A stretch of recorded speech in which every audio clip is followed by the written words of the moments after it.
This is really in response to what you want Knaresborough to look like, because your voices is probably the most important because it's your future.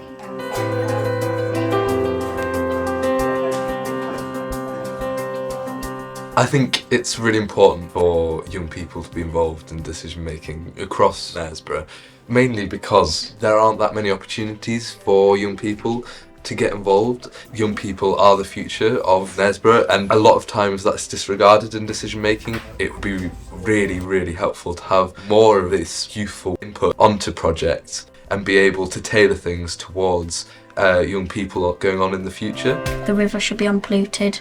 We should have more bins around so there's less litter. We should show awareness of environmental issues. When it comes to littering, if there was more bins, probably people could put their stuff in the bin.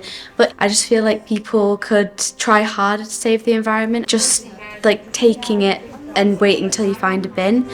For walkways, I know around there's quite tight places, especially around the town Knaresborough. We could add wider walkways, maybe add some greenery around the place, take away some of the weeds. This would just make it look like a nicer place.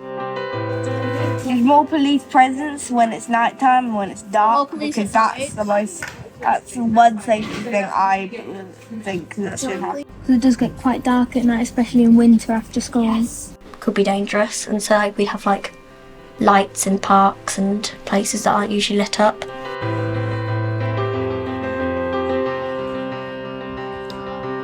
A games cafe where you can go there to eat, but you can also go there to meet other people and play your favourite video games. I think it's important that young people have a social life, because often we're told that we cause too much mischief or that we're always on our phones, but actually we don't have that many options when we go out, and especially free options. A lot of it's expensive and people end up walking around and getting up to mischief or just constantly being on their phones. Some people might be feeling a bit insecure about how many friends they've got, so I think it'd be good to add more opportunities for younger children to make friends and have those fun experiences with them.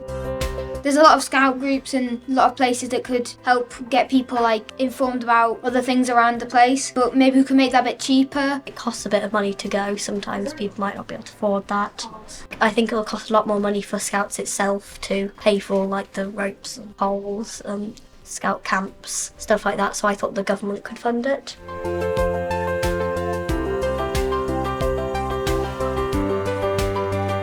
If you don't have the opportunity to go out and socialise, you kind of don't have as good mental health, because a big part of your mental health isn't just being at school and obviously being online, but actually going out and trying new things and learning new things, and it can really help our mental health, not just our physical health.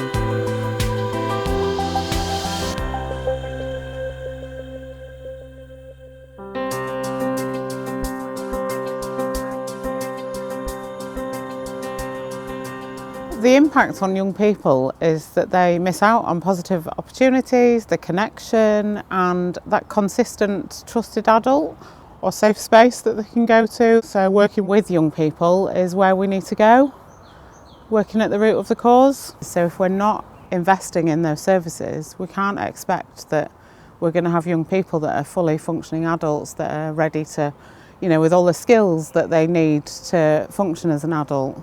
And give back and actually go on to have fulfilling lives themselves and produce the next generation of children that actually are fully functioning themselves, that have been through those challenges and actually then learn the tools and the skills that can take them forward.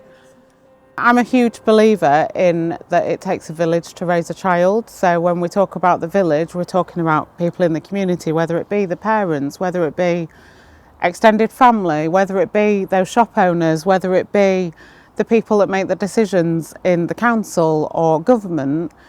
We're all responsible for those young people and what happens, what opportunities, what makes them thrive and tick and helps them to live that fulfilled life.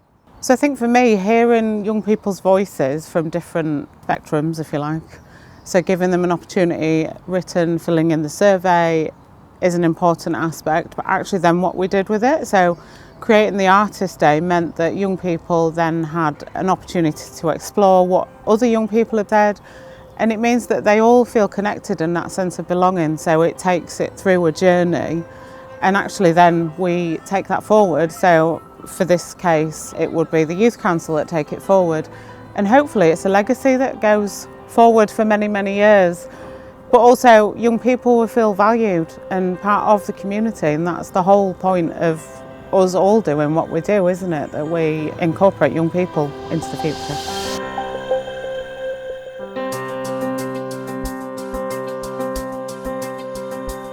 So I think it's really important for young people to be involved with plans for the future. We know that these are the people who are going to inherit the communities that we're talking about. I can remember when I was a kid, I was involved in my school council, both at primary and at secondary, and was really involved, but there were lots of people who just weren't and didn't feel engaged.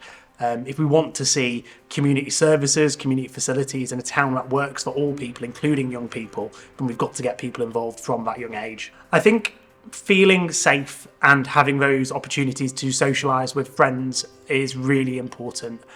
Increasingly we've seen services dwindle. There's a lot less opportunity for young people now than there used to be, and it does play such an important role in social, emotional health and well-being, making sure that people grow up well-rounded, that they can talk to their peers, that they can have those issues raised, and also keep fit physically as well, go out and enjoy the communities and live well. One of my frustrations with government is that projects are usually term limited and time limited, and we need to make sure we've got long-term security for these projects where they're delivering value for money. And what we're hearing from lots of these schemes that have been set up out the Shared Prosperity Fund are real opportunities to make impact in communities by involving people. So for me, we need to make sure that there's a longer commitment to making sure funding's there and that projects like this can continue.